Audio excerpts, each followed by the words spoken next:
What if the population of each country swapped? So the way we swapped them is we took the most populous countries and the least populous countries, and number one and number last 330 whatever. Yeah. 233. I want to make it clear we use the UN database of how many countries there are, because apparently it's not established how many fucking countries there are in the world, depending on who you ask, especially on the lower end of the spectrum, which was particularly important to us. Yeah. So the first and the last on that list swap populations, the second and the second to last swap populations, and so on, just in the entire world. So that's how we did this question. And I specifically looked at China, the population of China, going in, because they're the biggest, going into Vatican City, which is technically a country. How'd they fit, Chris? Yeah, so obviously China has a huge population, and obviously Vatican City is super, super tiny, which is why they call it city. And not country. Technically, the country is actually the Holy See. I think it's kind of complicated how it's referred to. Yeah. It's called the Holy See, but then the Vatican City is a city-state. I don't even know. But it's technically a country. Exactly. What if we just call it Pope Town from here on out? Yeah, Popeville, Italy. Yeah, so the population of China is 1.4 billion people. And then Vatican City is... you mean Popeville? Yeah. I'm not gonna call it that. Commit! Vatican City is 0.17 square miles, or 4.7 million square feet. That number sounds at least a little bigger. Yeah, because there's a million in there. Until you reach the feet part. Right. So with these numbers, the density of, the population density in Vatican City would be 8.3 billion people per square mile, which that's kind of hard to picture, but it means that every person has half of a square inch. Oh, no. And that's super tiny, because that's not even a half a square. That's not even an inch in length, because it's a square inch, so it's a quarter. Yeah. Right. It's a small area. It's smaller than the square foot area of a person. Yeah. So in order to because what I'm going to do is try to fit all these people into Vatican City, I started looking at, obviously the first solution is to build a building and have multiple stories. So I looked at the biggest building in the world, which is the Burj Khalifa in Dubai. And this is 2,722 feet tall, and it has 163 floors. So I wanted to see how many people this could hold. So I said that each person needs a minimum of around 10 square feet. That's being generous, but I want to be generous. Well, yeah, we wouldn't want to squeeze them too tight and make their lives miserable here, Chris. This is a new year. You got to turn over a new leaf and I'm trying to be better. Make everyone sad. So with 10 square feet for everyone, the floor space in the Burj Khalifa is 3.6 million square feet.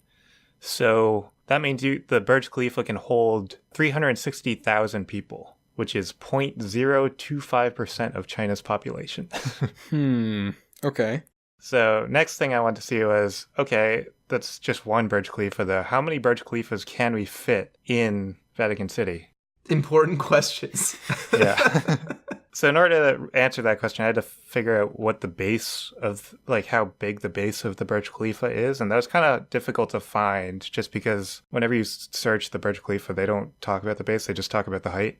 So I kind of had to make something up a little bit. So I so I had the total square footage, floor space square footage of the Burj Khalifa. And I saw that the building, it sort of tapers from the bottom and it goes to a point at top. So I took the average floor area and I doubled that just because it angles down. So the base is going to be bigger than the average. Right. Seems reasonable. So with that methodology, I found that the base was 44,000 square feet. And that means that you can fit 106 Burj Khalifas in Vatican City. So with 106 Burj Khalifas, you can hold 38.2 million people, which is definitely a step up, but it's still only 2.7% of China's population. So next, I started looking at the taper that I was talking about of the Burj Khalifa. That's kind of a problem because it doesn't really use the space that efficiently. because you use a lot of ground space and then you're not using the space up higher. So I started looking at other tall buildings, and the second tallest building in the world is the Shanghai Tower, which is 2,073 feet tall, and it's 128 floors. And it actually has more floor space than the Burj Khalifa. Is 4 million square feet of floor space. And it doesn't have as much of a taper either. So I figured out the base of that, and it turns out that you can fit more Shanghai towers than the Burj Khalifa. You can fit 150 Shanghai towers. So that means you can hold 60 million people. That's still not quite enough, Chris. It's not enough I can't people. help but notice. It's 4.2% of China's population. So it's closer. At this point, I was getting a little pessimistic. So I reduced my 10 square feet per person to 4. So now everyone gets 4 square feet per person. 2 foot by 2 foot box. Enjoy. Yeah. You can fit in that. I mean, standing up. Yeah. That's all you need to do. You can sit. I don't think you can cross-legged. You could. Yeah, you can cross-legged. sit cross-legged. You can fit in 2 by 2. And with this, the 150 Shanghai towers can hold 150 million people, which is 10% of China's population. So that's where I kind of hit the limit of people above ground.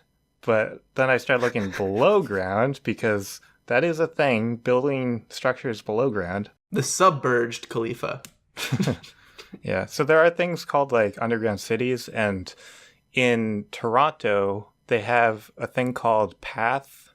It's like an acronym. I don't know what it stands for.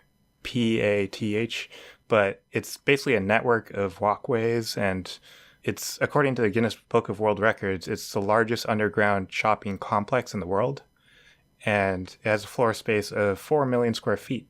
And then I think it's only 1 story, but I actually couldn't find information on that for some reason. But in Montreal, there's another similar type of structure, and it's called the Réseau, and it's pretty much the same size, but that one is multi-story.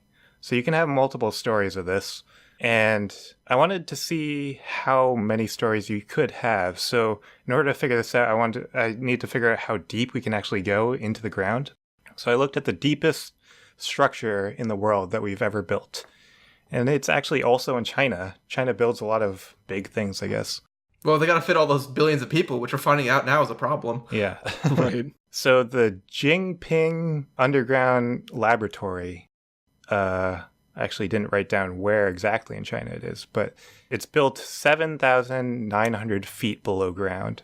Whoa. Yeah, it's very, very low. And that's where they do like a bunch of experiments and stuff to like minimize the amount of radiation, like atmospheric radiation. Oh, gotcha. Some of that like particle physics stuff. Yeah. And it's not that, I mean, it's not huge, but it's not tiny either. It's 78,000 square feet. But I think if we built a structure that low, we can build like an underground city type of thing that deep too, and just have multiple stories. It might be a bit of a stretch, but I'm going to say we can do it. I mean, I think you can dig a hole better than you can go up. Yeah, I would say so too. So if we take the entire area of Vatican City and make that all like what they have in Toronto or Montreal, and we have multiple stories, you can actually fit, if you assume 16 feet high ceilings, you can fit 494 floors going that deep into the ground. So with the area of Vatican City going that deep with that many floors, we can hold 580 million people, which You're is kidding. Okay. a much better improvement. That's 41% of the population in China. So that's underground. And then above ground, we have 10% of the population. So it's 51% of the population. What are we going to do with the other half? So I kind of ran out of space, and I almost gave up. But then I started looking at their vacation habits. Apparently China, their traveling out of country habits are like really booming right now. And they, like in the future, they're going to be like way higher. So China has 156 million overseas travels per year. And that's growing. That's 1,000% growth since the year 2000. And then the the China Outbound Tourism Research Institute predicts that by the year 2030, that number is going to be at 400 million per year of people just going out of the country for travel. So 400 million, that's a lot of people. That could help. So like if they're not in Vatican City, they could be traveling somewhere else, and then they could come back and they could like swap out. Yeah. Yeah, I'll buy. I'll dig. I imagine people can go on vacation even more considering where they live in their 4 square feet. Yeah. Right. The thing is, the 400 million people, that's per year, and they're not going to be gone for the whole year. So if you spread that out through the year, assuming like an average of like 2 weeks, 2-week-long vacations, that's only, at a given time, only 15 million people are going to be on vacation, which doesn't help that much. But that whole idea of having a whole part of the population out of the country and the rest of them are in there and then swapping out, that got me thinking that we can fit half of the population in Vatican City. So half can be in Vatican City and then half can be out working or doing their job or something. They're going to have to work internationally, so they're going to need like a work visa or something. They're probably going to be working in Rome. The commute's a bitch. Yeah. And then it's just like a 12-hour cycle. So when they're done with their work, then they swap out and the other half of the population goes out to work, and then that population sleeps. And it's just like a day-night cycle. There'll be a day shift and a night shift. And that's how you make it work. So you get to live in the country for half of the time.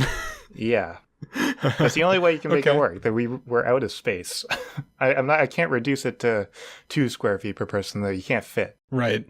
I probably can't fit too many people on this, but I was going to suggest space blimps, where you just have blimps on top of blimps on top of blimps on top of blimps on top of blimps. All the way up. I considered trying to like have some sort of flying structure, but I felt like that wasn't sustainable. You can't just have something floating in the air forever. Right. And I don't know how far, like technically how high up the territory of the country goes. Like once you're in space, you're not in the country anymore, right? Oh, there's actually a limit. I could look it up, but I'm not going to. Yeah, but I don't think that's really a good solution. So I didn't look into that. So yeah, you kind of fit them. You can sort of fit them. A lot of that stuff that I said doesn't work, but you can fit them. I also like the idea that half the population of China will be working a job in effectively just Rome. Yeah, pretty much at all times. Yep.